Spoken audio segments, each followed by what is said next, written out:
the story of our world every day. Listen and your heart may open up. If ever you feel frightened of our world that's washed away, a mother is a mother, come to us. Women, women, women, women.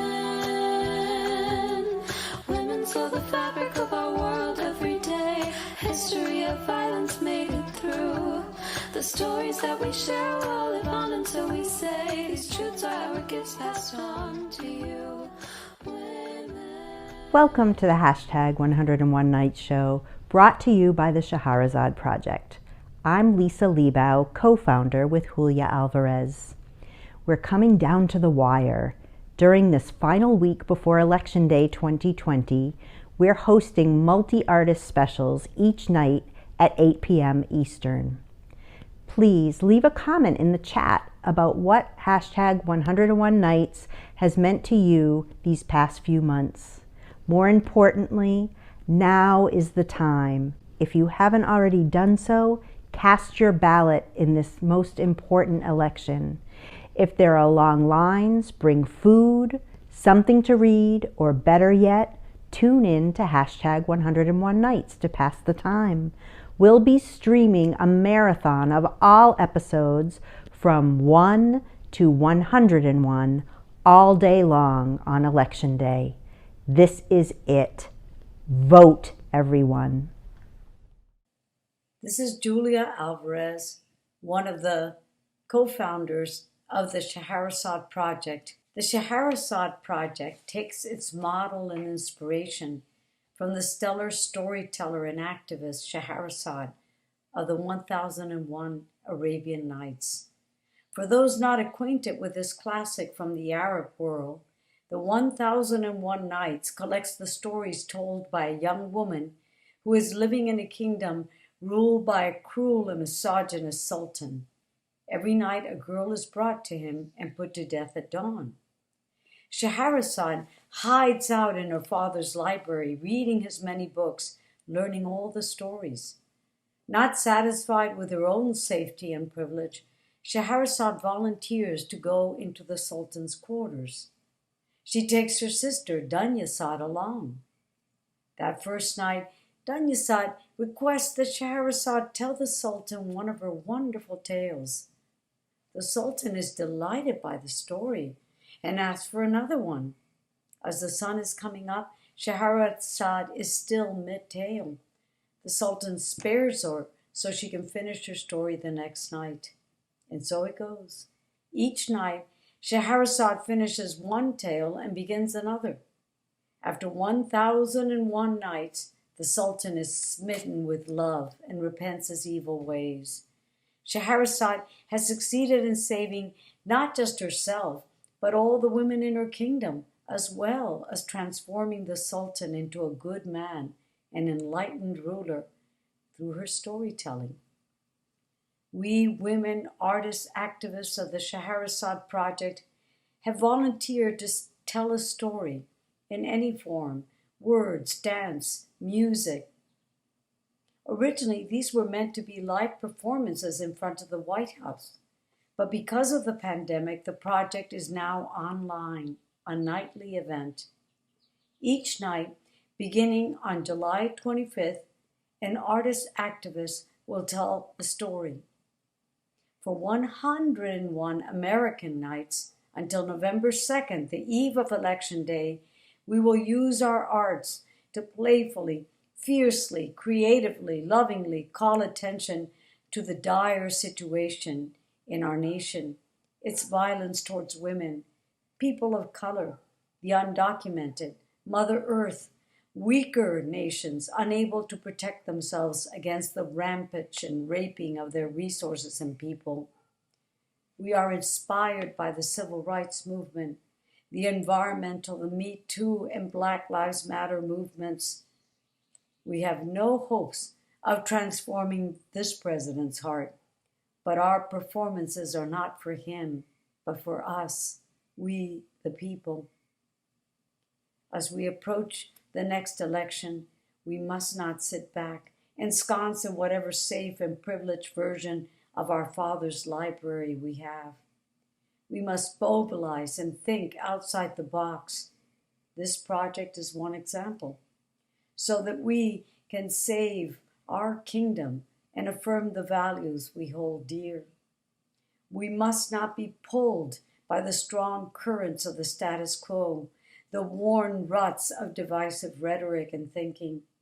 Together, we can create a groundswell of creative expression to carry us forward, ever closer to the beloved community we must become if we are to survive in this hurting nation and ravaged planet. This is Julia Alvarez reading my poem, Three Liberties, Past, Present, Yet to Come. 1. July 4th, 1960. Ciudad Trujillo, Nueva York. Papi gave me a little statue of the patron saint of the United States, a guardian angel watching over the land of the free and the home of the brave. Nuestra Señora de Libertad sat on a shelf beside a globe full of snow, the Arabian Nights, la cartilla del escolar dominicano, el jefe's manual with rules for kids to live by. Nuestra Señora watched over me with her star halo, her white robe like a guardian angel's. Instead of rolling eyeballs on a platter like Santa Lucia, or a flaming sword like San Miguel, or a baby Jesus in her arms like La Virgencita de la Altagracia, Libertad held a big book for writing down our petitions. I prayed for toys, candy, snow from the rich country to our north. Papi's prayers came true. We escaped to Nueva York, refugees from El Jefe. I learned her English name. Lady Liberty wore a crown and a long gown like a beauty queen on Miss America. Carved on the cover of her book was the birth date of my new country, July 4th, 1776. Teacher said no one knew if the rest of the pages were blank. She had us take turns guessing. The American Nights? A manual of rules for USA kids to live by? On TV, people were marching, attacked by dogs, bludgeoned by clubs, hosed down like a fire inside a blazing building. I asked Papi, was it true we had escaped the dictatorship? 2. July 4th, 2020. Minneapolis, St. Louis, Houston, Detroit, Austin, El Paso, Washington, D.C., Omaha, Atlanta, Oakland, Indianapolis, Philadelphia, New York City. This year I can't bring myself to sing Happy Birthday to You, though I've been singing it for 20 seconds for months every time I wash my hands. New rules to safely live by in these times of a pandemic, while another rages on, a virus of violence against our darker brothers and sisters, still marching, still unable to breathe with knees on their necks in our name. 8 minutes, 46 seconds, time enough to wash our hands of the matter 26 times. How old will Liberty be before her tablet runs out of pages, filling with the names of brothers and sisters still waiting for their prayers to be answered, for enough breath to sing, Happy Birthday, Sweet Liberty? The nameless at our borders, with Papi's brown face and bigotes, whose America was co-opted, the accent erased from the E, as ours is the only America. Her book has become a graveyard, her torch the fires raging in cities. 3. July 4th, 2020. 21. If we celebrate this year, which liberty will we sing to? Tonight's feature is Ruby Lal's short film about Noor Jahan, Light of the World, the only woman among the great Mughals of India. Ruby Lal is an acclaimed historian of India and author of the book Empress, The Astonishing Reign of Noor Jahan, which won the 2019 Georgia Author of the Year Award in Biography. It was also a finalist in history for the Los Angeles Times Book Prize and ranked among the top 10 pick of Time Magazine, The Telegraph, and Prospect Magazine in London. She's professor of South Asian history at Emory University and divides her time between Atlanta and Delhi. I present to you Ruby Lal's Noor Jahan.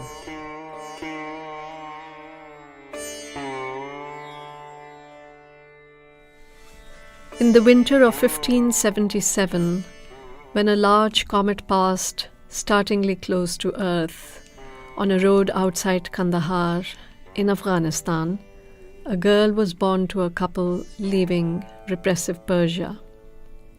They were headed to the land beyond the river Indus, Al-Hind, as the Persians and Arabs called it. The great Mughals ruled the vast northern region of this land, and the empire was, in the main, peaceful, economically prosperous, and culturally vibrant, a welcoming home to people of all faiths and leanings from far and wide. 34 years later, in 1611, the same year that Shakespeare premiered The Tempest, that little girl became the 20th and favorite wife of Jahangir, the 4th Mughal king. By this time, she was a widow and a mother of a girl. The emperor honored his wife with a new name, Noor Mahal, or Light of the Palace. Later, he would dignify her as Noor Jahan, Light of the World, the name by which she became famous. While other wives were secluded behind walls, Noor Jahan ruled the vast empire alongside her husband as co-sovereign. A master shot, she saved her subjects from killer tigers. An ingenious architect, she innovated the use of marble in the mausoleum of her parents on the banks of the Yamuna River in Agra that inspired her stepson's Taj Mahal. An astute politician and devoted partner, Noor led troops into battle to free Jahangir when he was imprisoned by one of his own officers. She signed and issued imperial orders, and coins of the kingdom bore her name. All these were convincing technical signs of sovereignty, recognized by the jurists, the court, and the men and women of India. At last her authority reached such a pass, says a contemporary historian, that the king was such only in name. Repeatedly he gave out that he bestowed the sovereignty on Noor Jahan Begum. Only a generation earlier, Jahangir's father, Akbar the Great, had ordered all royal women, wives, daughters, and concubines to be sequestered behind harem walls. He called them the Veiled Ones. But 3 decades after Akbar's dictate, Noor Jahan was on view in the most male and public of places. A Shia woman married to a Sunni king, Noor Jahan was a remarkable leader in a male-dominated world. She didn't come from royalty like Queen Elizabeth, Cleopatra, or other renowned women rulers, and yet she ascended from the emperor's harem to great heights as an astute politician and favorite wife of Jahangir. A new kind of power was on display. Noor Jahan was the only woman ruler in the long dynasty of India's great Mughals. Julia Tagliere. Her work has appeared in The Writer, Potomac Review, Gargoyle Magazine, Washington Independent Review of Books, Smoke Long Quarterly, Writers Resist, various anthologies, and the juried photography and prose collection Love and Lust.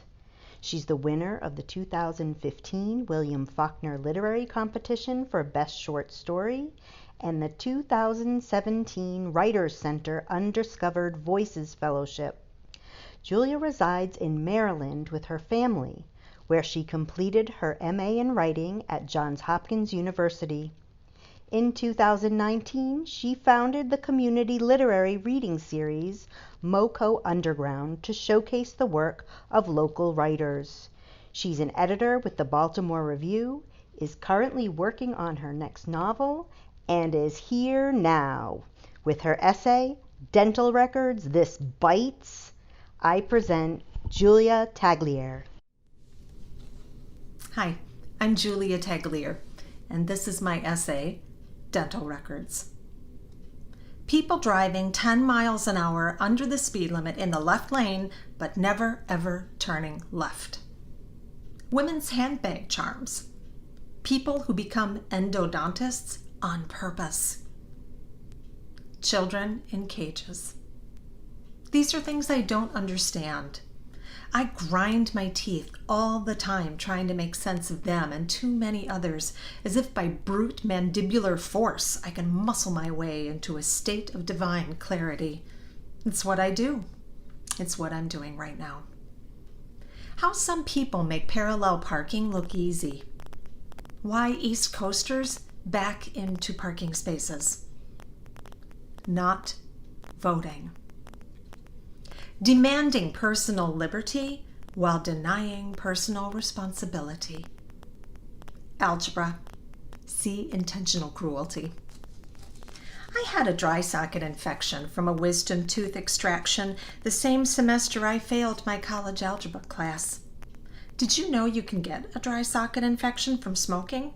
Even a gentle, tiny puff taken in secret behind your boyfriend's back because you were stressing over failing algebra. That may have been the first time I understood that a failure to understand could result in trauma to one's teeth. Wait, that's a lie. Like the time my older sister told my parents she had knocked her front tooth out spinning around at a school dance, but told me later she had been drinking. She swore me to secrecy. Reed made me promise to lie to our parents because she was only 13. She wore a silver cap over her tooth for years. I thought she looked like a pirate, and I wanted to be just like her. I don't blame her for fudging the truth. I like people to think better of me, too. Our grandfather was a small-town dentist who chewed gristle for fun and had all but one of his teeth when he died at the age of 76. I can't even chew gum anymore. I wonder what he would think about my grinding. Did you know George Washington's dentures were not wooden? John Adams refused to wear dentures. Abraham Lincoln didn't like dentists because one broke his jaw during treatment. Theodore Roosevelt was a Bruxer. So much of my life has revolved around my teeth. Once upon a time, they were so crooked I had double rows of them, a quality I shared with sharks, though I was marginally less likely to bite. My classmates called me Jabberjaw and Snagglepuss. Later, students at the various high schools where I taught foreign languages would leave helpful dental sketches and cruel notes on my desk. They broke my heart daily, but if they'd written them in Spanish or French, I'd still have given them extra credit. I spent nearly 3 years in braces as an adult. 2 months before the braces were due to come off, I lost my front tooth. The poor little thing had been crooked for so long, there wasn't enough of a root left to canal. It was too short to save, like the rest of me. I didn't learn to roll my R's properly, a critical skill for Spanish, until I was 21. At 27, I had to learn how to roll them all over again while wearing a retainer that kept my fake flipper tooth in place. Ignoring others' lived pain. How my dog and I can lose the same number of teeth, but she can still smirk at me while gnawing her bone. Why the world has not yet run out of unknown callers. The level of sadism required to invent the root canal. My older son lost a front tooth once, but not from adolescent drinking or dental trauma-inducing poverty. No, at 3 years old, my little go-getter seized the initiative and charged into a desk, face first. My daughter, fortunately, didn't lose any teeth, but her orthodontist did install a palate expander. Parents use these devices to inflict, by means of a tiny brass key inserted into the device affixed to the roofs of those tiny mouths, the most awful pain on their children in order to force their tender, slender jaws to expand enough to hold their stupidly massive teeth. I think she's forgiven me now, but some days I'm still not sure. My younger son, apparently, has an extra set of incisors lurking somewhere in his hard palate, which makes me ponder sometimes if I gave birth to a vampire, or if he is being eaten alive from the inside by a phantom twin.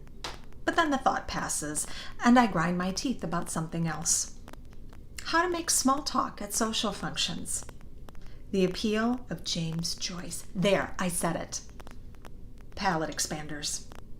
The quality and quantity of the small talk I made at a social function I have just attended. Human babies, I have heard, are born with all our teeth preloaded, a notion that disturbed me endlessly during my pregnancies. Wondering if those little aliens were going to try and chew their way out instead of opting for a more conventional John Hurt type womb burst caused me months of feverish maternity nightmares. Thankfully, they all behaved, mostly. Although my older son did once bite my breast hard enough to draw blood, which put a swift end to breastfeeding that little gremlin. But I worry, now that he's applying to colleges, if I should have just sucked it up. What if my cutting him off early keeps him from getting into his stretch school? Did you know, according to Colgate.com, while some lucky kids find a $20 bill under their pillow after losing a tooth, most tooth payouts fall in the range of $1 to $5. According to survey data, only 3% of kids receive less than $1, and only 8% of kids receive more than $5 per tooth. Science deniers. See also flat earthers, anti-vaxxers, mask burners, et al. People who enjoy chewing ice. The whiteness of Joe Biden's smile. Having paid far too much for my kids' baby teeth. If you check my jewelry box, you will find all my babies' baby teeth. I take them out and rattle them in my palm sometimes and think about old 70s TV shows or the movie Beetlejuice, featuring stereotypical headhunter types wearing necklaces made of fangs and claws. And I wonder if, when I am an old woman, I will turn these teeth into a macabre necklace that will terrify my unborn grandchildren as they dream and gnash their future teeth inside their mothers. That's a lie. I don't think I'll be a grandmother. My children have all said they don't want to have children. What rational person today can blame them? I said that once too, however, and yet here I am, with a jewelry box full of baby teeth I can't bear to throw away. People who toss garbage out their car windows. Chess. Why the one item at the store I need is on the shelf the farthest from my reach. The inexplicable number of cereal, chip, and cracker packages in my pantry that only contain crumbs or stale bits hard enough to crack a tooth. I wonder sometimes if I have anger issues with all the time I spend grinding, but really most of the time, especially these last few years, I think it's people issues, because my anger and I are generally on pretty good terms. But I did break a tooth earlier this year, even if it was only my fake flipper tooth. Did you know police can use dental records to identify a dead body? I've also heard they can identify a perp from a bite mark on a victim's flesh. I find that intriguing. There are people I sometimes think of biting hard before I remember who I am, or who I thought I was. Why we humans can't update our operating systems like computers. Wasn't the Matrix supposed to be an actual thing by now? Alternative facts. How so much hatred hid itself for so long. How I gain 5 pounds in a week, but take 2 months to lose them. Wait, algebra, is that you? I'm still not getting anywhere here, though I'm grinding away. The possible causes of my bruxism read like a crazy patchwork quilt, not the kind my grandmother made, those sturdy, weighty miracles of perfect squares and predictable patterns a girl can wrap herself up in when she's sick or scared or so damn tired of not understanding the world around her anymore. They're tortured infinity blankets stitched together from ragged scraps of this and that and the other, mental flotsam and jetsam, tangents and non sequiturs, none of them illuminating a damn thing. They are algebra and statistics and death and hatred, and no matter how hard I grind, I still do not, cannot, will never understand. I'm too short to save now, and I cannot seem to find a toehold on which to climb. So maybe all this grinding is really just me, endlessly snapping my throat, none of them illuminating a damn thing on the top shelf that remains so stubbornly out of my reach. Flossing, the dance. Marginal tax rates. People with empty inboxes. Political expediency. So I grind. Perhaps that's the point. I grind, therefore I am. Well, if it's not the point, I don't care anymore. I can't afford to. I only have so many teeth left. Thank you to the Scheherazade Project. Fight on. Tonight, we feature dance artist, author, and educator Andrea Olson. She's a professor emerita of dance at Middlebury College. Her publications include co-authoring a triad of books on the body. Recently, Andrea's touring virtually a new dance with text.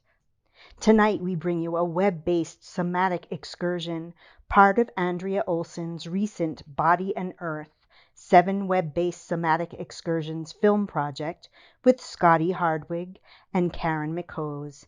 Enjoy the journey.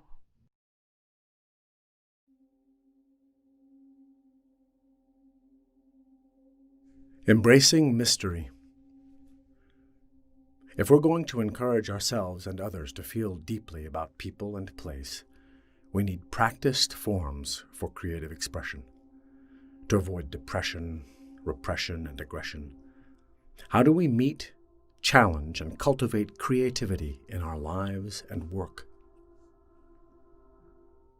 See or imagine a doorway. As you walk toward the threshold, notice your approach, the passing through, and the aftermath.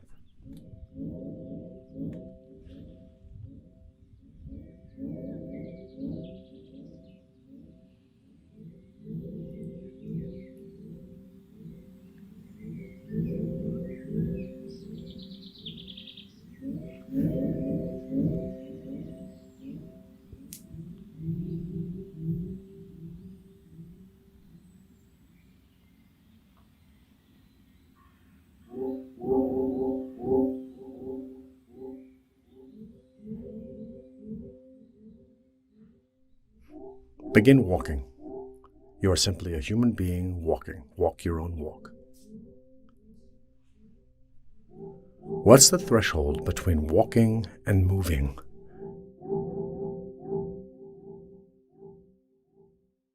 Where does the word moving land in your body? Be bold. You are a human being moving. Does this word change your choices?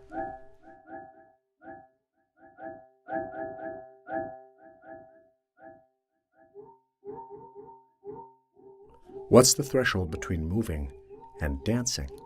Any style, cultural tradition, or personal movement is included. Your body knows about dancing. It's your birthright.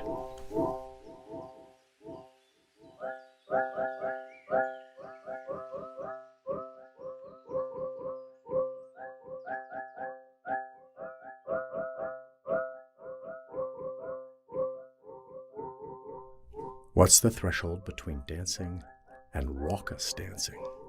Explore whatever that means to you.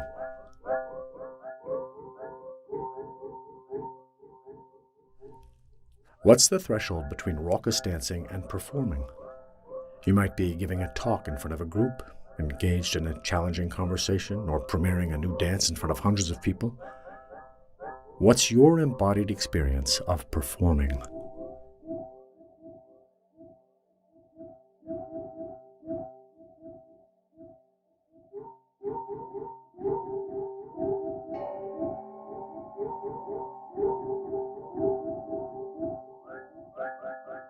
What's the threshold between performing and meditating? Invite betweenness. Now you are meditating as you move, whole body moving.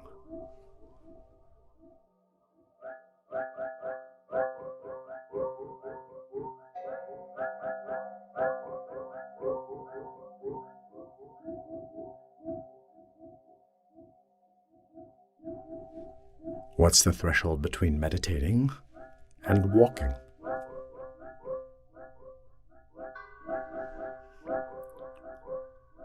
Exploring that sequence again, continue walking through the space. Cultivate the gap between knowing and not knowing, the ecotone of uncertainty that allows a creative response. What's the threshold between walking and moving?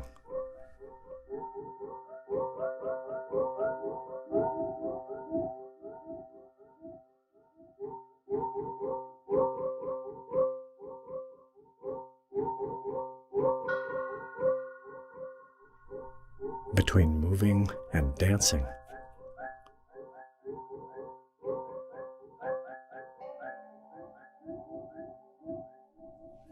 Between dancing and raucous dancing.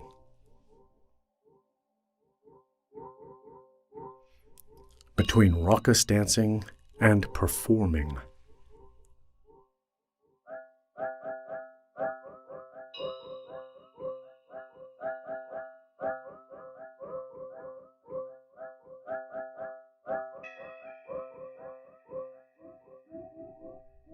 Between performing and meditating.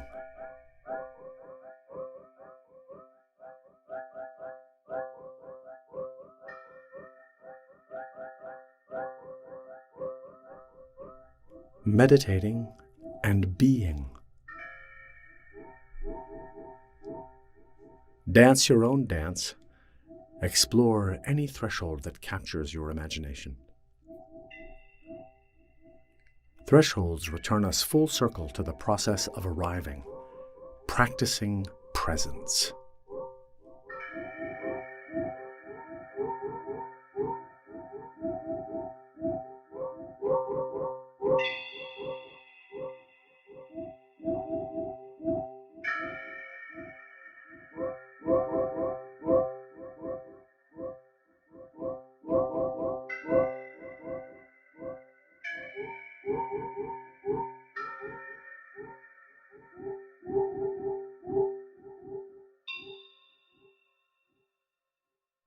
Sometimes we don't have the words, but we know from experience that the evocative qualities of music and dance link us to larger spheres, like the giant kelp forest silently undulating just below the ocean's surface. Humans don't create movement. We participate in a moving universe. People are nature too, not separate, but same.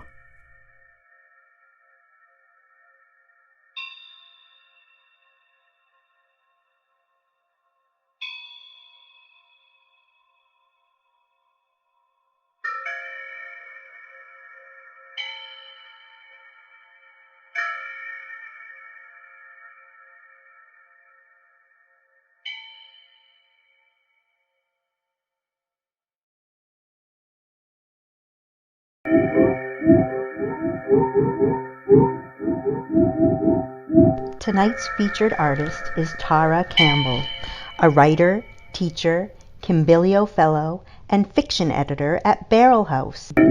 Previous and upcoming publication credits include Smoke Lawn Quarterly, tonight's featured artist Review. Is Tara She's Campbell, the author of a novel, a writer, teacher, Kimbilio Fellow, and fiction editor at Barrel House. And Midnight previous and upcoming publication credits. Her newest book, Smoke Lawn Quarterly. Tonight's featured artist is Tara She's Campbell, the author of a novel, a writer, teacher, Kimbilio Fellow, and fiction editor at at Barrow Campbell.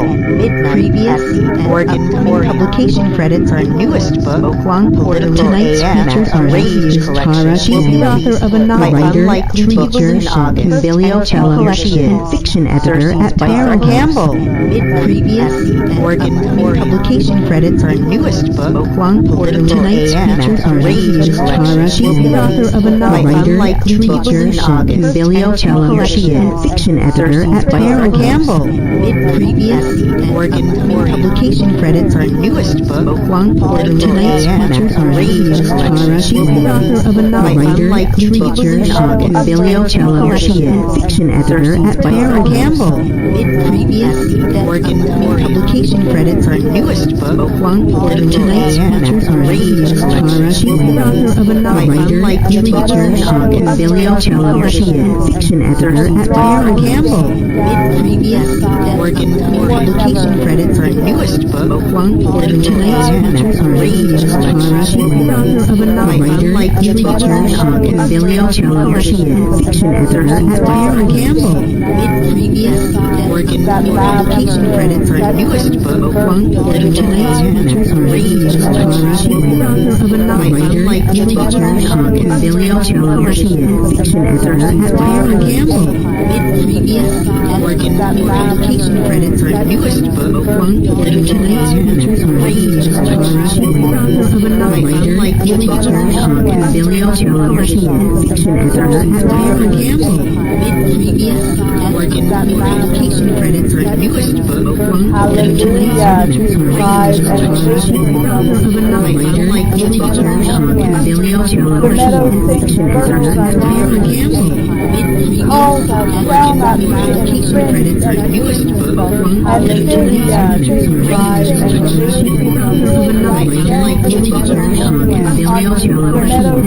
editor at Barrow Campbell.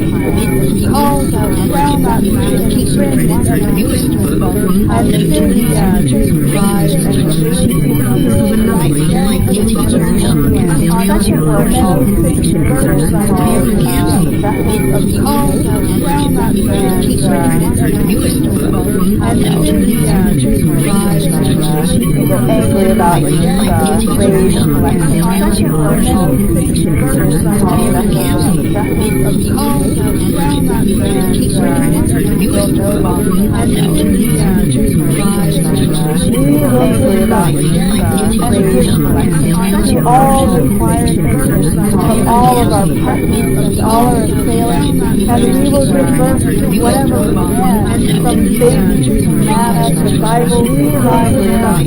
We will give birth to words to all wars. We will give birth to more and more and more, and we will give birth whatever warns and locust Satan and shaggy red devils and raising our tongues.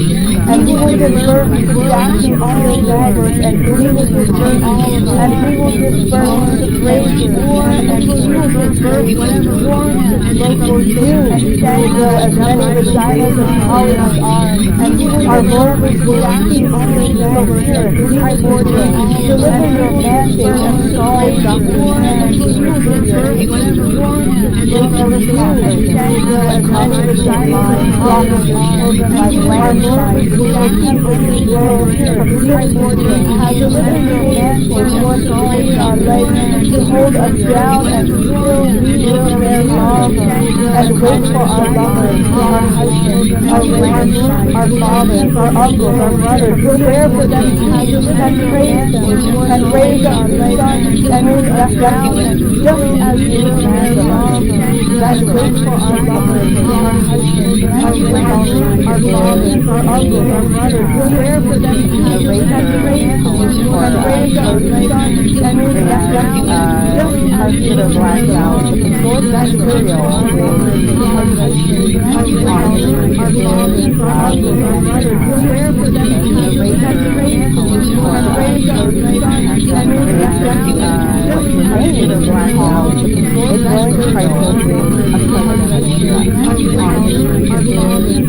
my fellow prepare for them and raise up the sons and raise up the sons and raise us down, just as we will every wall you have no right welcome my fellow I ran public drive down every wall you have among those parties are American every week our citizens are served by our eyes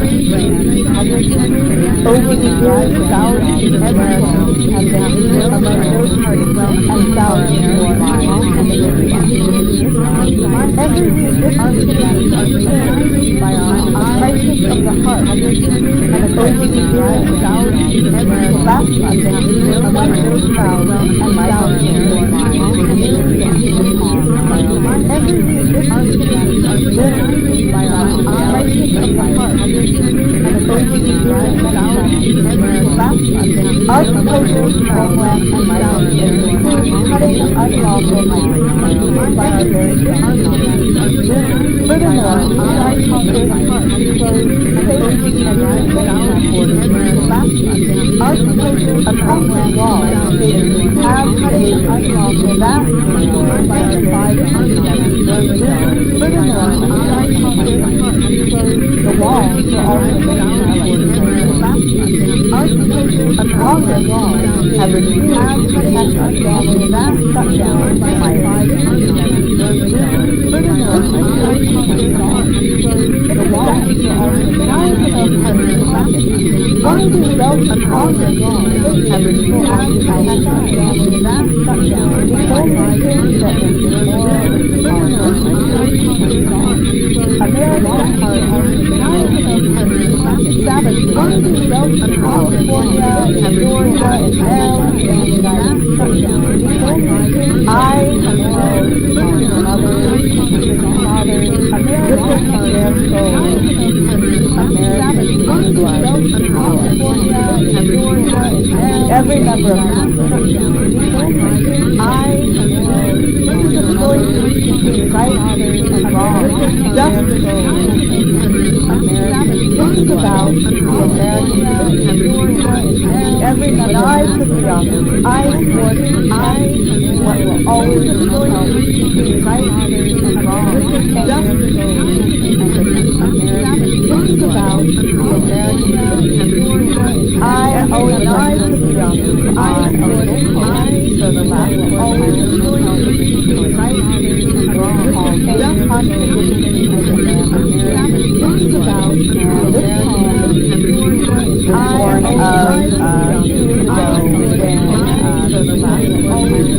was advised not to call this order to ensure the born of the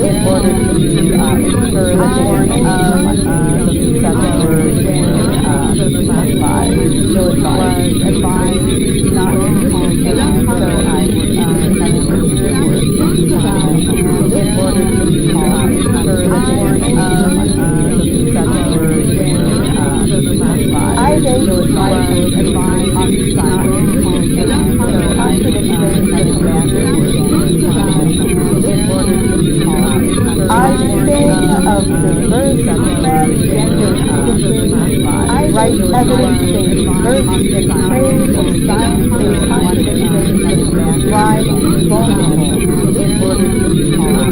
I think while capital millionaires line their pockets with non-right evidence and almost forget praise of science-based confidence drive vulnerable. I base my poetry on science while considerations line their pockets with non-right evidence. They always say that praise of science is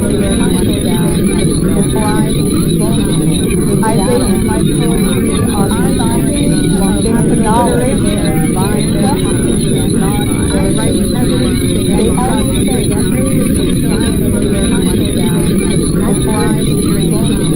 I base my poetry on science while considerations at 6 months old, she was diagnosed with cerebral palsy. Dates back to the models in 2017 and models also changing how people in New York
What I got to say around the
express yourself, whatever that may be. Creativity is being clever and smart with the resources that you have at your disposal. I think storytelling is super important. A first person perspective of your experience, the telling of the stories of your ancestors, and surrounding creativity is told clever and smart. The rug on the floor at your disposal. I think storytelling is also super important. A first person perspective of your experience, portrait of the telling of the stories of your ancestors, and surrounding creativity is told clever and smart.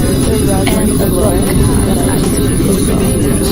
Storytelling also super important. A first person perspective of your experience, portrait of the telling of the ancestors, and surrounding creativity is told clever and smart. The rug on the floor called my mother about really strong. She had asked me to write a poem, so I cut out all the letters of fabric after I wrote it and got a picture of them all together, and then it started my mother project. It was so strong. My practice of sewing patterns and my written storytelling from where each piece of recycled fabric I use comes from, the poetry I cut and sew into collage. I love colors and points and curves.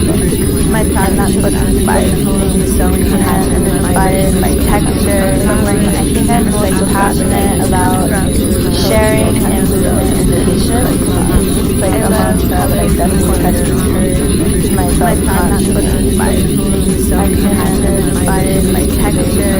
I think I'm really passionate about sharing and communication. It's like a mantra that I definitely try to encourage myself constantly. I think I'm inspired by texture. I think I'm really passionate about sharing and communication. It's like a mantra that I definitely try to encourage myself constantly. I think I'm inspired by texture. I think I'm really passionate about sharing and communication.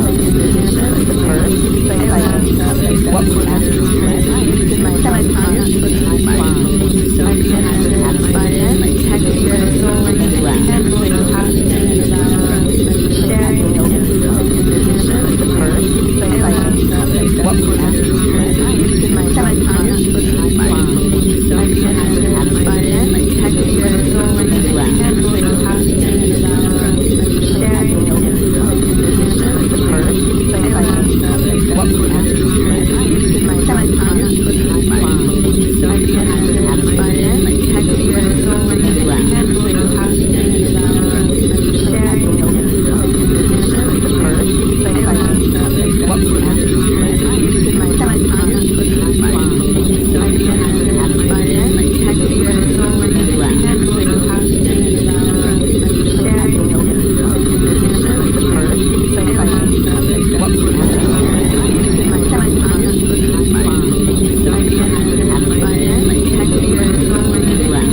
better said than done. Founders,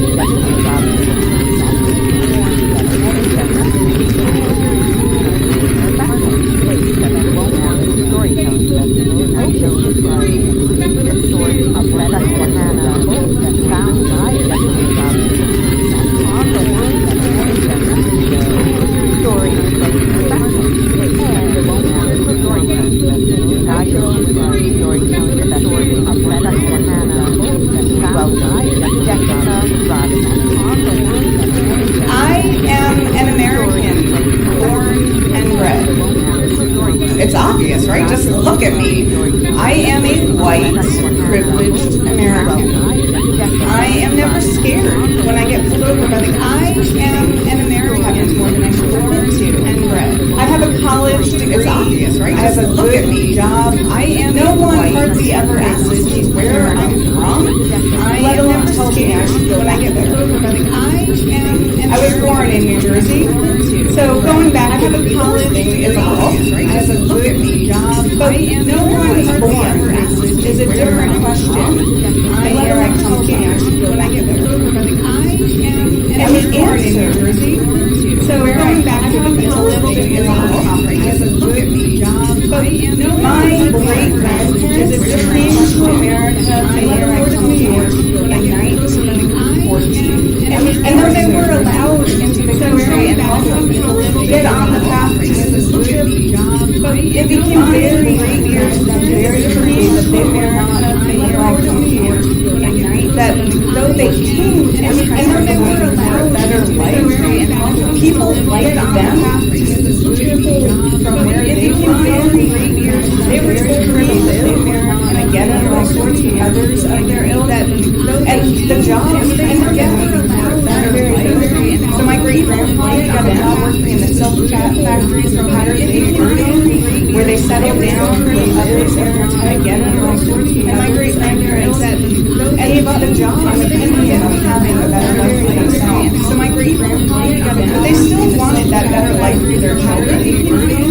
And they knew what they had to do. Others and again and all sorts and my great-grandparents gave up the job. They had having a better life for themselves. So my great-other they had to diminish the immigrant standing of they had to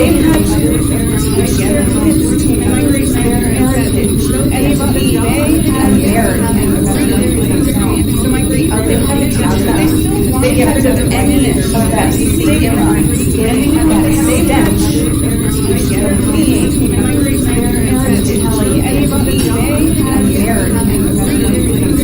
my grandparents had some control. They get rid of their kids that speak Italian, but they tried to dress them as well as a factory worker's salary would allow them. They always made sure their kids were clean. My grandparents had some control. They get rid of their kids that speak Italian. They tried to dress them as well as a factory worker's salary would allow them. My Italian only speaking great grandparents raised their kids. My grandparents had an English only their kids and speak Italian. Of course, and my great grandparents speak Italian and the kids are little. Some of that gets through, right? So over the generations, over my grandparents some Italian has made it down. And my great grandparents years my great-grandparents choice words that I cannot share with you because there are children in the audience. So over the generations, but one word, some Italian, one word from the old my great-grandparents years and that word is probably my great-grandparents choice words that I cannot share with you because there are children in the audience. But one, you don't know, it means eat. And Italian, like Americans, like that word is of course, I would be here. Food, Italians do it better. If that is not on a t-shirt now, please put it on one and give it to me. I would love that. The irony is, of course, that I would be here. The reason that Italians have the rest of it better. If that is not on a t-shirt now, please put it on one and give it to me. My dad told stories of growing up in his great-grandmother's house and how everyone in the neighborhood and on a Saturday afternoon that Italians get out the big pot. If that is not when they throw in the tomato. Put it on one and give my dad told they throw in the onion, matriarch was in like at the time, and how that garlic, who would do such a thing? On a Saturday afternoon, and then before you get up the big time, it would fill with a set of and then if there was any money, matriarch goes to the bookstore and they buy whatever meat they had garlic, which would do such a thing. On the Saturday is sauce, get up the big time. And then as the day goes on, and then if there was any neighborhood of others like them, buy whatever meat they had garlic, which would do such a thing. Saturday is sauce. At the end of the day, the family would sit down, and then as the day my great-grandmother serves the sauce, and then if there was a neighborhood of others like them, buy whatever meat they had garlic. My grandpa grew up in that house, and he would get and one Friday night we went out, and as the day my great-grandmother, that's what he did back in the 30s, and as he was roller skating around, his eyes landed on my grandpa grew up in that house, and they really have been and one Friday night we went out, and as much as Gertrude caught his eye, and as he was married like her, and as Mario and obviously a young man, and they really have been and one that Gertrude went out and as much as Gertrude caught his eye, and as he was married like her, well, Gert and Mario were married, and not long after Gertrude brought Mario back to the family, her parents were immigrants themselves from Canada, and as much as they would give their kids and they didn't raise Gert and Mario were married, and not long after classified as white back to the family. Her parents were immigrants, and they weren't too sure about that. They weren't sure that they wanted to let their daughter take a step back. They didn't marry Gert and Mario were married, but here's the thing, classified as white Americans. Her parents were like, they weren't too sure about that. One day, they wanted to let their daughter take a step back, big baggy sauce, and he carried it over. Here's the thing, classified as white Americans served the sauce. Her parents were like, they weren't too sure about that. And when they were done, they must have worked because Gert and Mario got married. And then Mario, like a good first generation American, when World War II broke up, he signed up for the Army. And when they were done, and they started their family, my dad, Dave, Mario got married. And then Mario, like when he got out of the Army, he went back to Pakistan and signed up for the Army for work. And when they were done, and they started their family, my dad, Dave, World War II. And so the only one that Mario was at the time. And as the years went by, Gert and Mario ended up with 9 children, and they started they were good Catholics, my dad, and they did their best to give their kids a chance to live a better life, because even though their kids were only half of that, and they still shared that status, they still had that last name, they were good Catholics, so they made sure their kids were okay. And they did their best to dress as well as the society that was like, because now their kids were only half of that, and they still shared that status, they still had that there was no money for college, that wasn't going to happen, but they made sure their kids studied hard, they worked hard, and tried to give them whatever edge they could have. And on Saturday, Mario would get on the big pot in college, that wasn't going to happen, so they made sure their kids studied hard, and he'd grow the tomatoes and the onions and the garlic, whatever meat was on sale at the butcher's, they could afford it. And on Saturday, and then Mary would get out the big pot to smell the Russian sauce. They made sure their kids studied hard, and he'd grow the tomatoes and the onions, and the next day they'd eat the same whatever, and the next day, they could afford it. And on Saturday, and then Mary would get out. My dad grew up to be a tall, fair haired, light skinned man. The next day he was, and the next day, and he served his time and got out just as Vietnam was breaking out. My dad grew up to be, and then we came back to Pakistan. We went to look for a job, and partly because he was well educated, and partly because of the way he looked, and partly because in the 60s, times that were changing. And then we came back to Pakistan. We went to look for a job, and one Friday night, after a long day at work, watched well educated, partly because of the way he looked, and partly because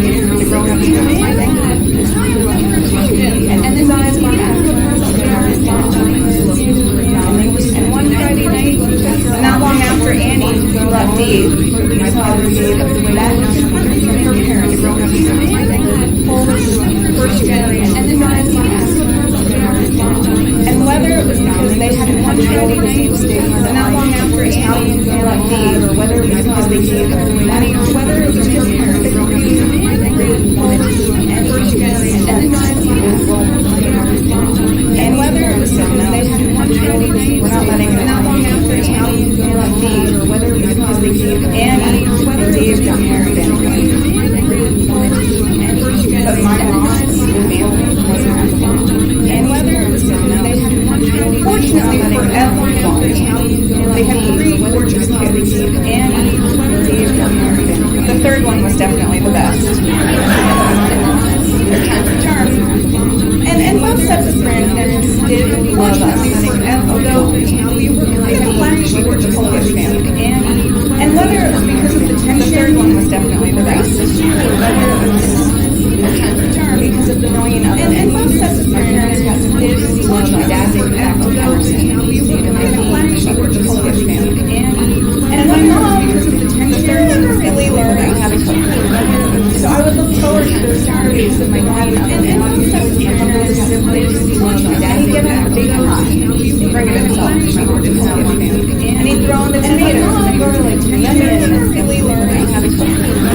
So I would look forward to those Saturdays with my dad, and then he'd go and he'd get whatever he wanted, and he'd get out a big pot, bring it, and at the end of the day, and he'd throw in the tomatoes and garlic and lemon and really learn how to cook. So I would look forward to those Saturdays with my dad, and then he'd go and get whatever he wanted, and he'd get out a big pot, bring it, and at the end of the day, and he'd throw in the tomatoes and garlic and lemon as a white learner how to cook. So I would look forward to those Saturdays with my dad, and then I'd go and get whatever he wanted, and he'd get out a big pot, bring it, and at the end of the day, where he'd throw in the tomatoes and garlic and lemon as a white learner how to cook. So I would look back to those Saturdays with my dad, but on Saturday I'll get whatever I have to know how to take out the big pot, where the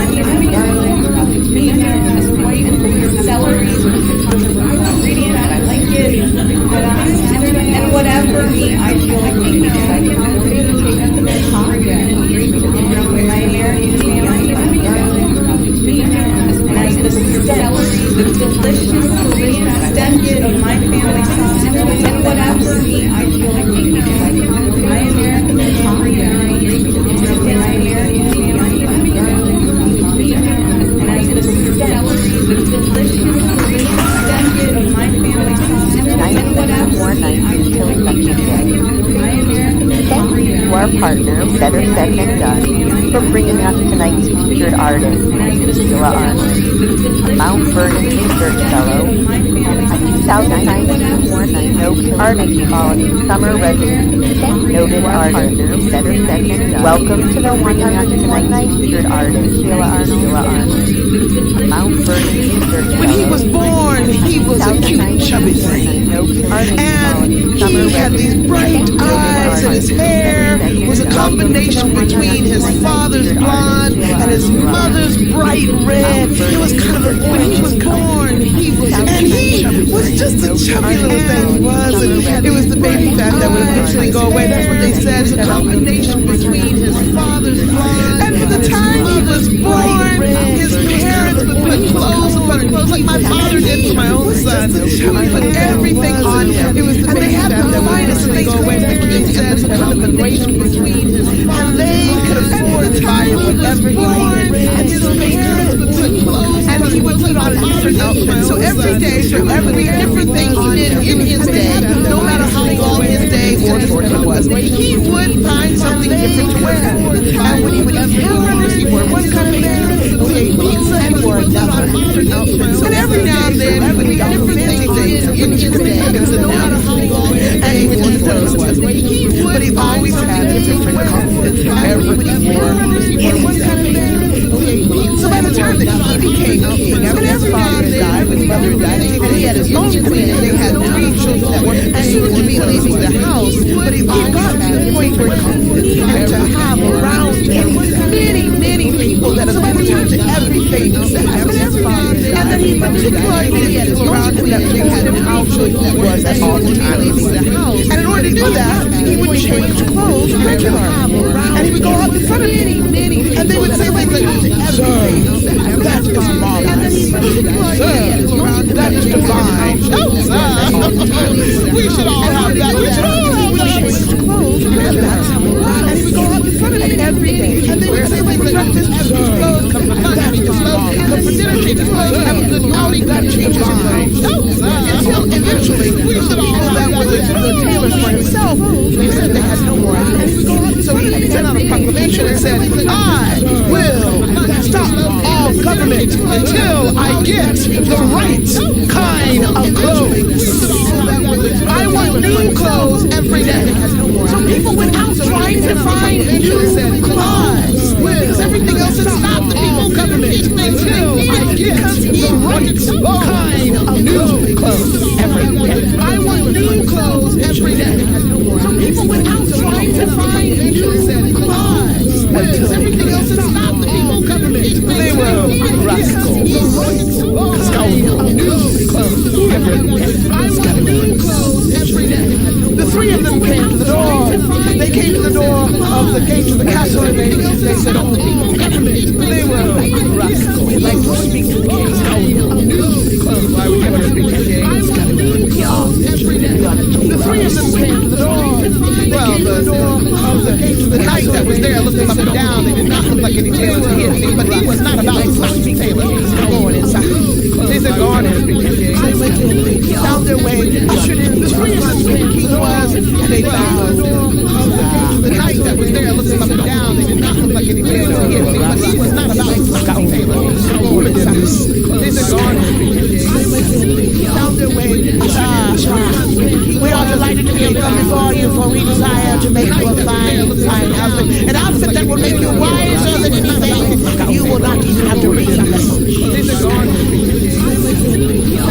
I was like, what is this that you can make me that is different than anybody else? We desire to make you a fine outfit. An outfit that will make you wiser than anything. You will not even have to read a lesson. The only one who can see.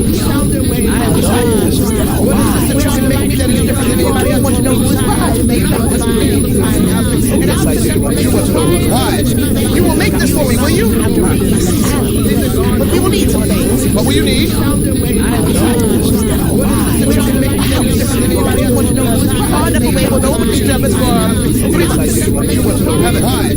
will make this for me, will you? We will need my child. We will need some things. What will you need? Yes, sir. We will need that, and we will need the sewing machines. We'll have that.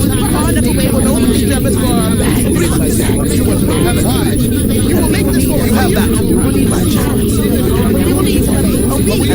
Yes, sir. We will need that, and we will need the sewing machines. We'll have that.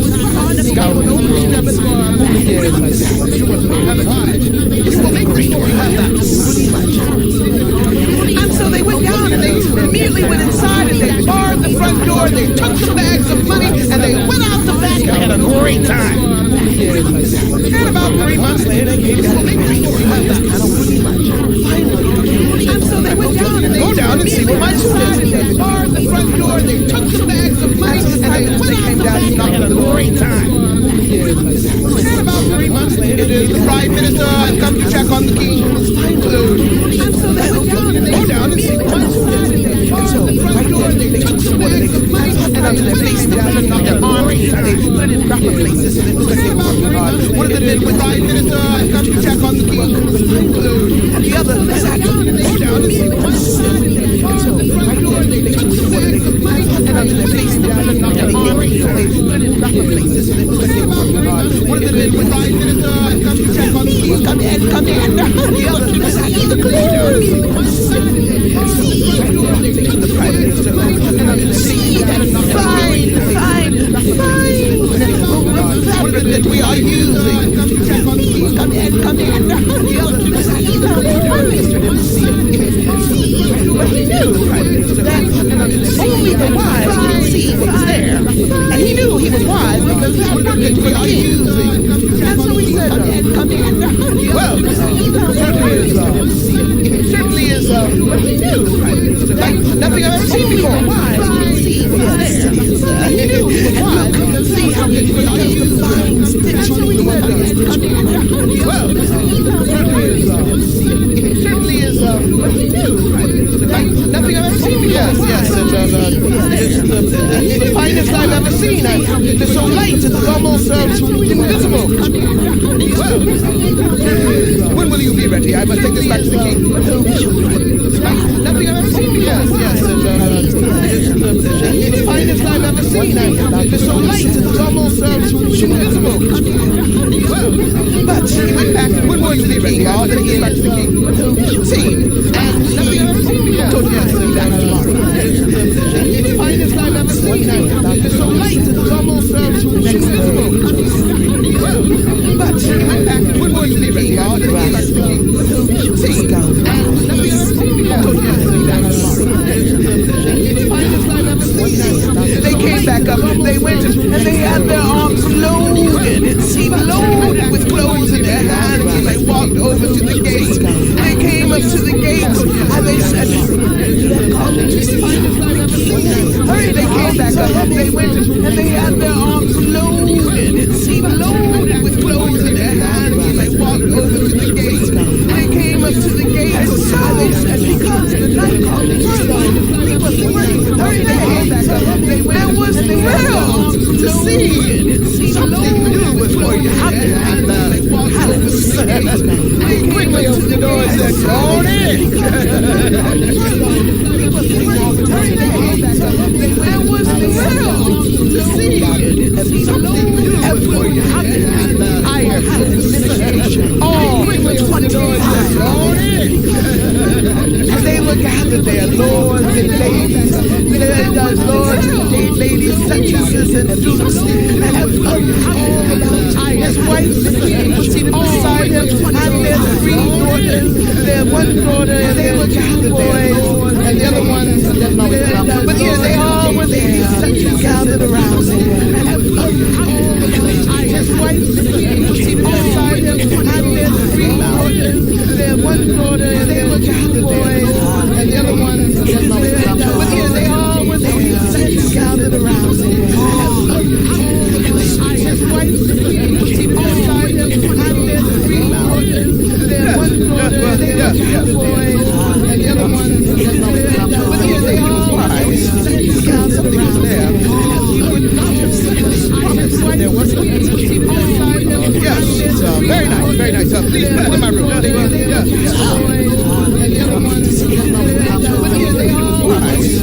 Can you there and see if we have places in my soul? There was yes, very nice, very nice. Please put it in my room. I shall return. Can you there and see if we have places in my soul? Yes, very nice, very nice. Please put it in my room. And the king proceeded to do so. That's what we're on. I shall return. Can you there and see if we have places in my soul? Yes, very nice, very nice. Please put it in my room. And the king proceeded to do so.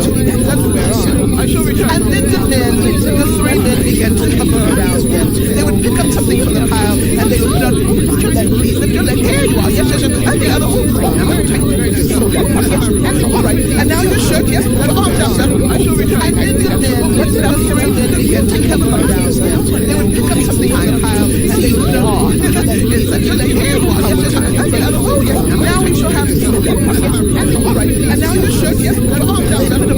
And the line was everywhere, the long shirt, and the hands that went up to his knees, down to his knees, and the shirt, the large shirt of hundreds and a vest that came over top of it, and some flouncy pretty things right there, and a long robe behind him. It was a fine thing, and by the time they finished, they showed him to the mirror, and when he looked in, he said, and the shirt, the large shirt of hundreds and a vest that came over top of it, and some flouncy pretty things right there, and a long robe behind him. It was a fine thing, and by the time they finished, they showed him to the mirror, and when he looked in, he said, and the shirt, the large shirt have done quite well. I have left some bags of money for you there. Please come back and we shall show you. Do not be shaken.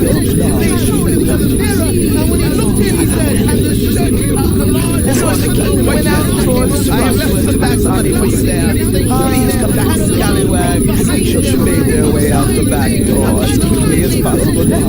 heard again in some other foreign country by some man who made a and so they made scallywags made their way out the back door as quickly as possible. They be heard again in some other foreign country by some man who made a there was a great intaken breath when he showed himself. He first went to the front of his wife and he said, "My dear, what do you think?" Intaken breath. When he showed himself, not expecting to argue that much name. My dear, not a while. What do you think?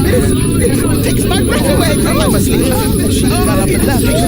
He turned to his children and said, "Children, is not your father magnificent? We have never seen anything like that before.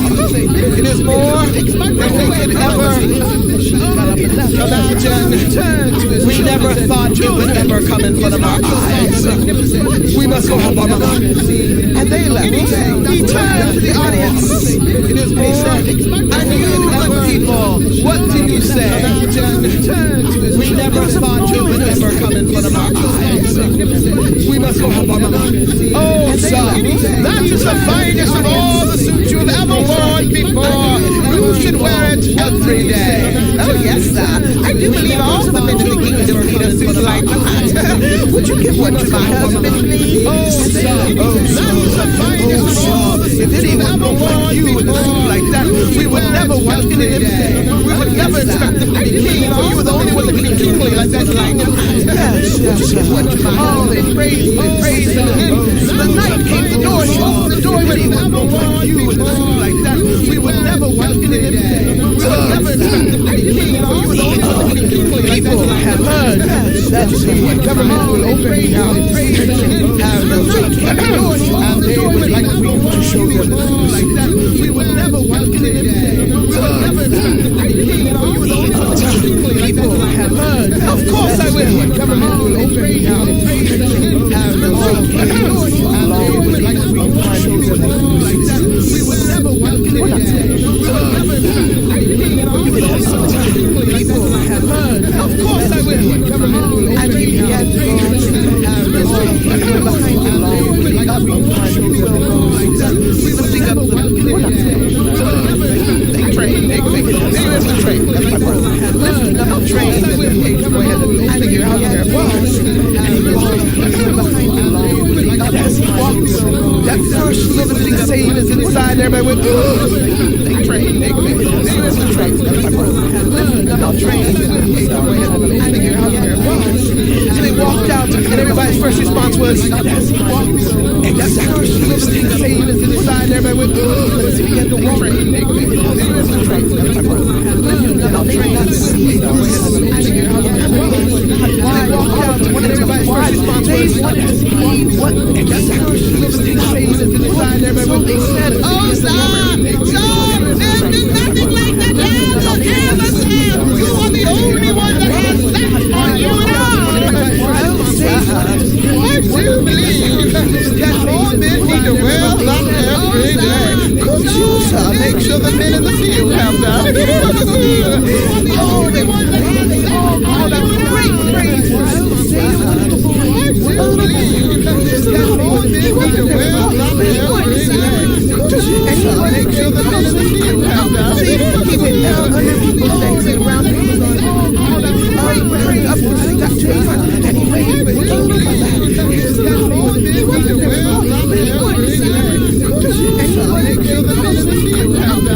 He went down under people's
partner Better Said Than Done for bringing this next storyteller to hashtag 101 Nights.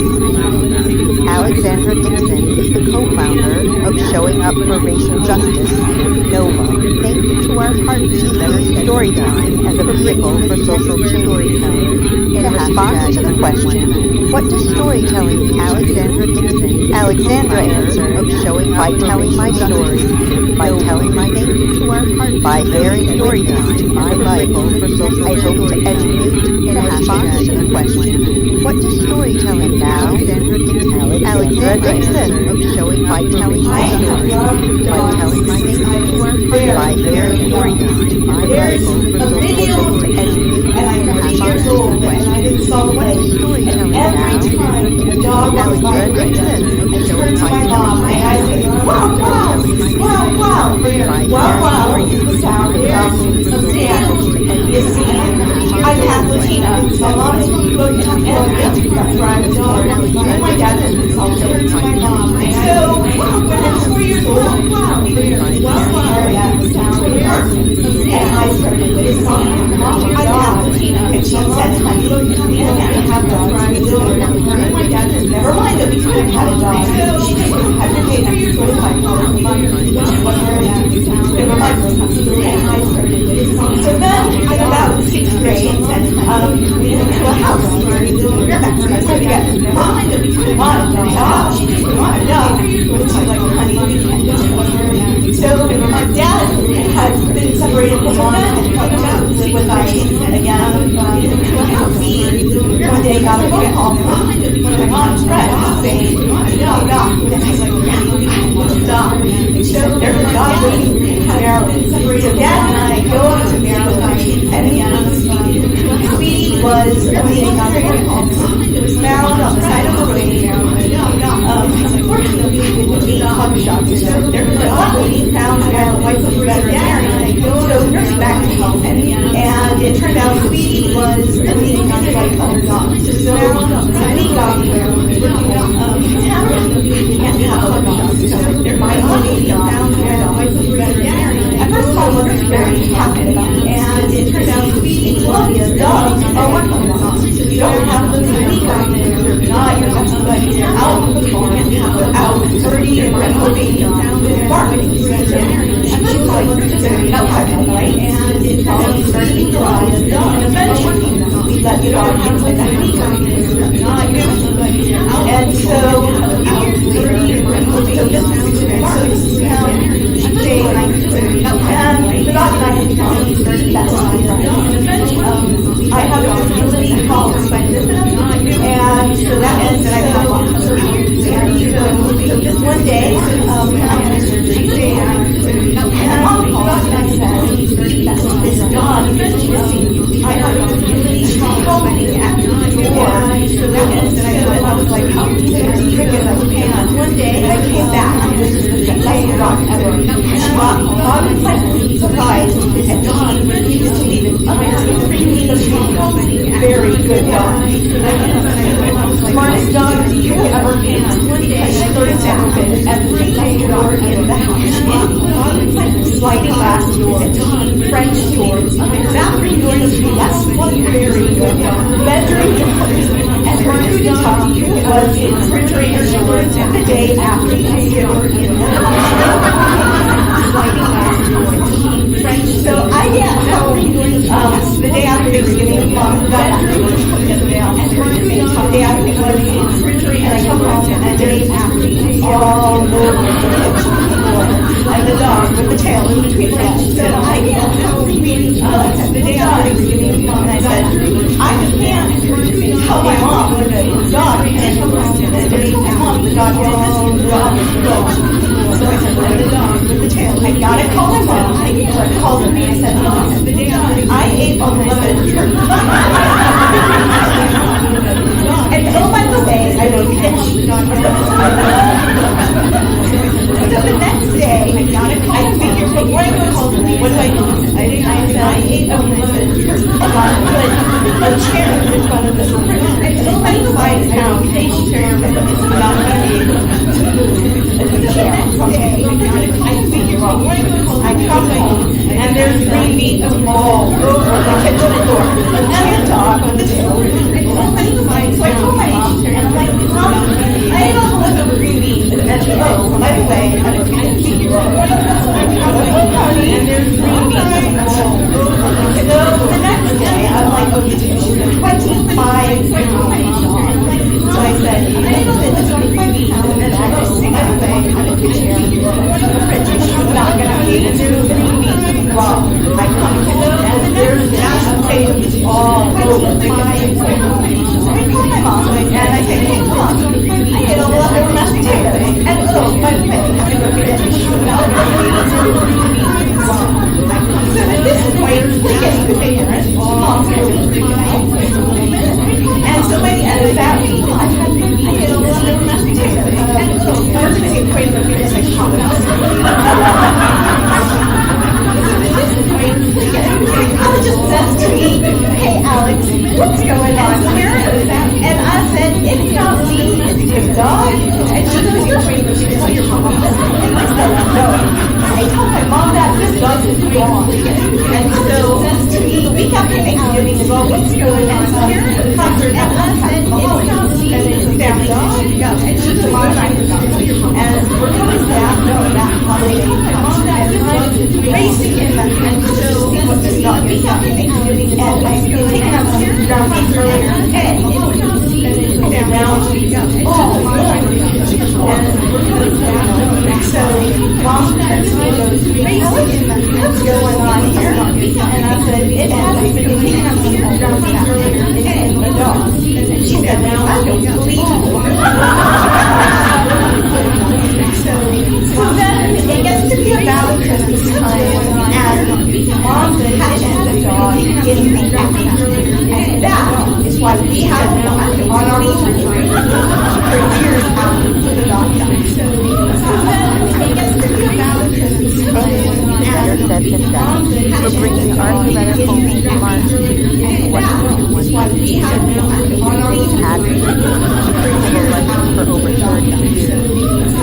Professional speaker, storyteller, and at TEDx alone shares the power of historical and personal narratives that have and empower them for over 30 years. I want to pause for a moment for something important, and at TEDx alone shares the power of President Richard Johnson signed the voting rights act of 1995 into law.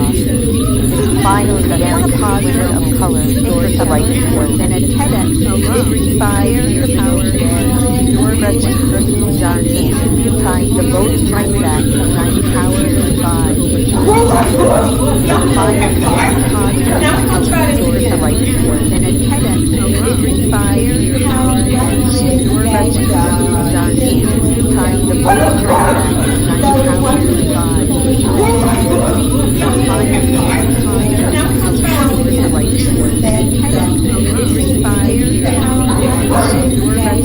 Rights Act of 1995 into law.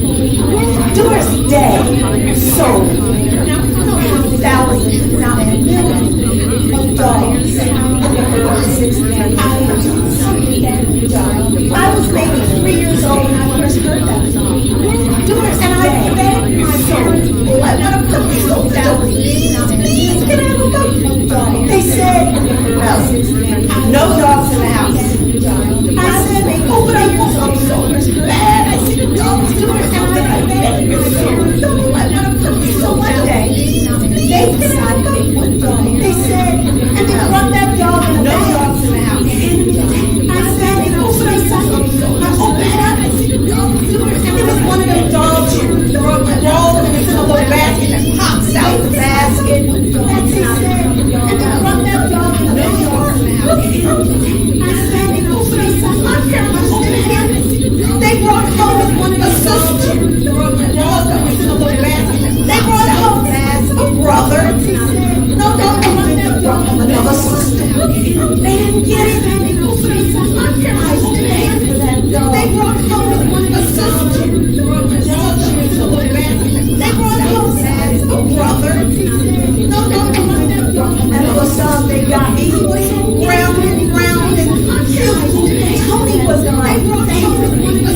sitting right next to me, she had a tricycle all night. That was the coolest thing about the we talked about Tony said, I'm coming too. So when I see something, she had a tricycle all night. That was the coolest thing about the ran out the house, we ran in, I'm coming too. My father ran down the street. She had a tricycle all night. That was the coolest thing about the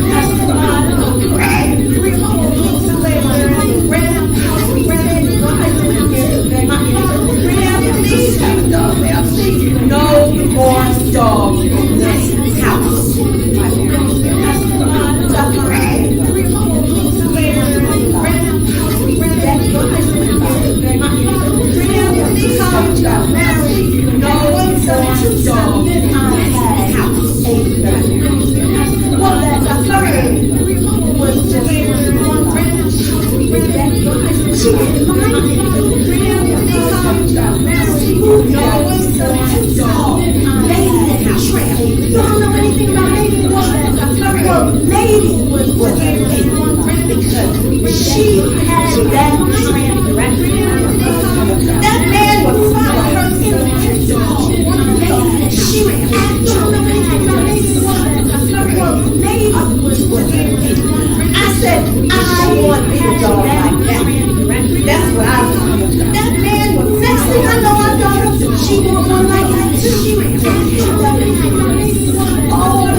They said $700.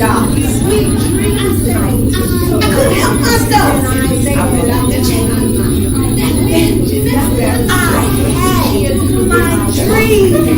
That lady, they said, and we named her she. I couldn't help myself. Round the check, just like lady. She had everybody going all crazy. Do that lady, they said. Just played she loved her, treated her just like her she had everybody going on she started talking when she called she just played she loved her, treated her just like her she had everybody going on so she just started talking that's all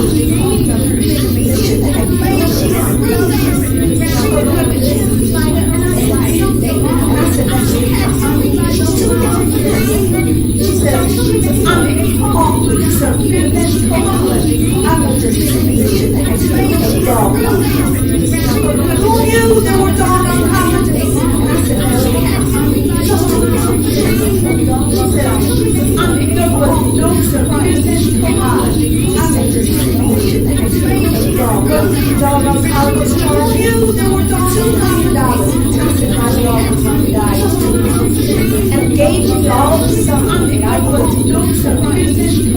As she said, so we go down low. That I know that I wanted to sit my and gave me all the something I wouldn't do something. So as she said, I cried, I had such a hard time because I couldn't believe it. That I know that I wanted to. The worst part was this was my baby, my lady. This was my dream. So and the worst part, I cried, I had such a hard time. So I couldn't believe it. That I know that I wanted to. The worst part, this was my baby. And after I got all of my tears, so I decided to do what any mother would do.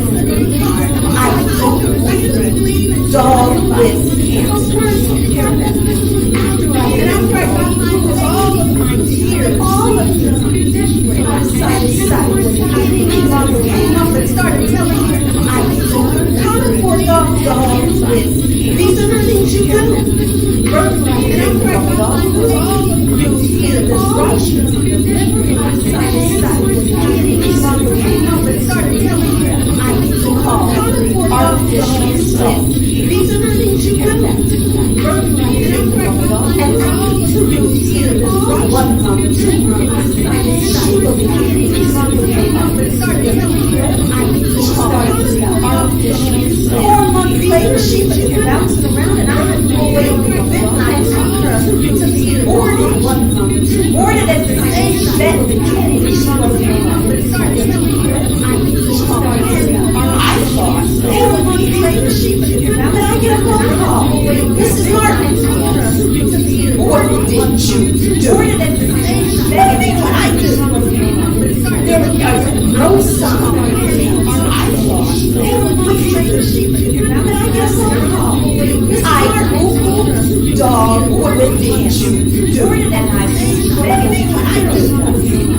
There was no sound. I thought they were going to play the sheep. Then I get a phone call. I Googled dog with tissue. Boarded at the same bed. What I do?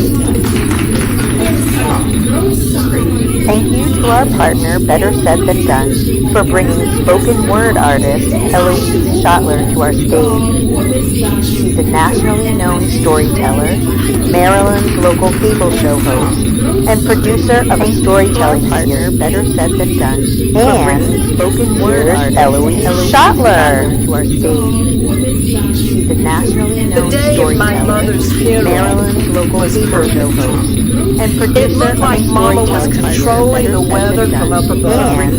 Sun streaming in to St. Patrick's Cathedral in Charlotte, North Carolina. There was a big St. Patrick in a stained glass window over the altar, and that sun hitting that statue, that emerald green glass, filled the whole place with green light, and it made right over my mother's casket covered with white the altar. And that sun hitting that statue, that emerald green glass. Father Gary approached the pulpit. He was my mother's special friend, and this was the one that she had wanted to do her funeral and to speak of her at that occasion. Father Gary, I sat back. He was looking a little bit at Mama and watched Father Gary get ready to hear what he was going to say. And he said, I want to open this because I want to tell you a story about Louise. I was going to tell a story about my mother. I thought I knew all the stories about my mother. I want to tell you a story about her. I want to open this. I perked up and I want to tell you a story about Louise. Met her husband right here in this church. I want to tell you a story about her. I thought I'd give him another shot at it.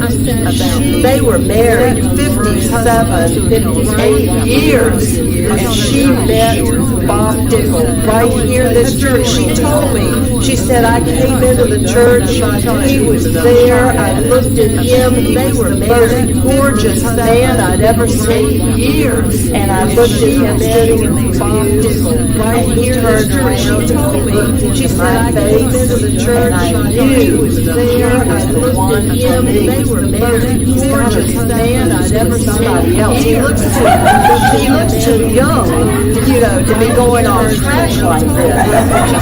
And he said, their story is so beautiful of a deep love formed within a spiritual context that I'm using this story that Louise told on trash like this. And he said, their story is so beautiful of a deep love formed.